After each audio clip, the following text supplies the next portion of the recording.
Diabetic एक बहुत लंबे समय तक चलने वाली बीमारी है जो 420 मिलियन से ज़्यादा लोगों को हो रखा है। डायबिटिक को अगर कंट्रोल नहीं किया गया तो वो आँखों को कई नुकसान करते हैं, जैसे cataract, glaucoma, diabetic retinopathy. Diabetic retinopathy दोनों आँखों में ब्लाइंडनेस कॉज करता है, जिसमें आँखों के अंदर के पर्दों में खराबी आ जाती है।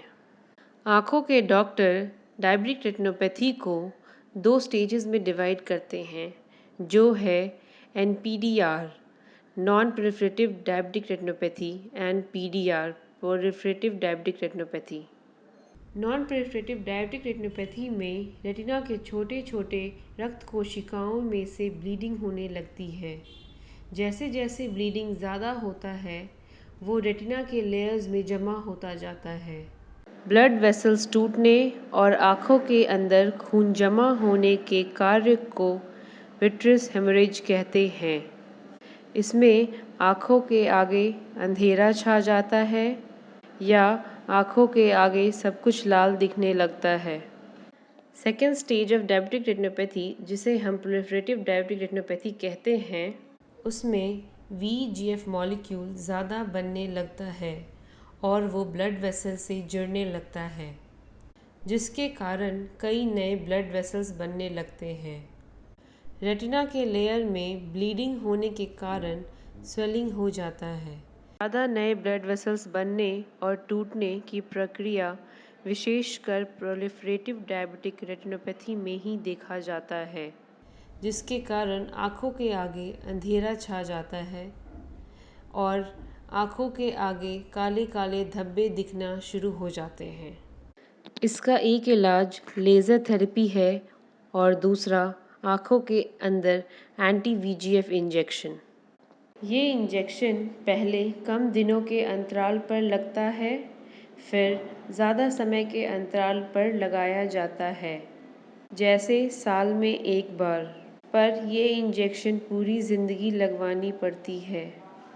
इसका एक इंजेक्शन 1 से 2 महीने तक धीरे धीरे आँखों में असर दिखाता है।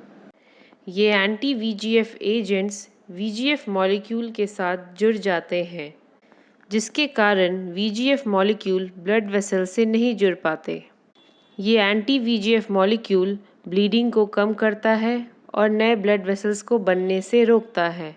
anti-VEGF एजेंट्स कई प्रकार के हैं, जैसे पहला पेगैप्टेनिब, दूसरा बेवैसिजुमैब। एवेस्टिन नाम के एक बॉटल में आता है।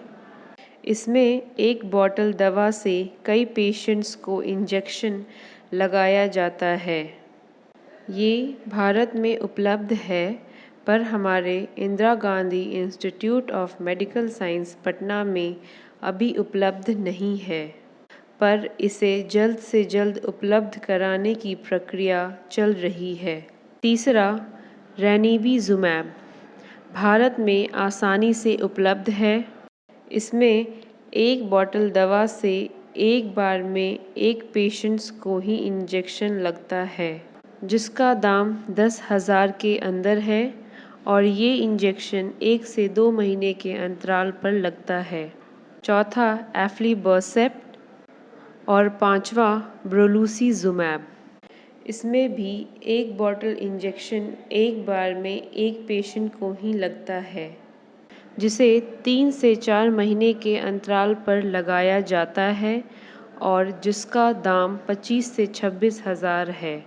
अब हम बात करेंगे डायबिटिक मैकुलर एडिमा की।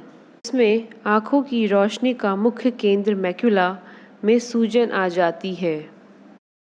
इसमें इंसान को हर चीज़ या तो टेढ़ी मेढ़ी दिखाई देती है या फिर आँखों के आगे काला धब्बा दिखाई देता है।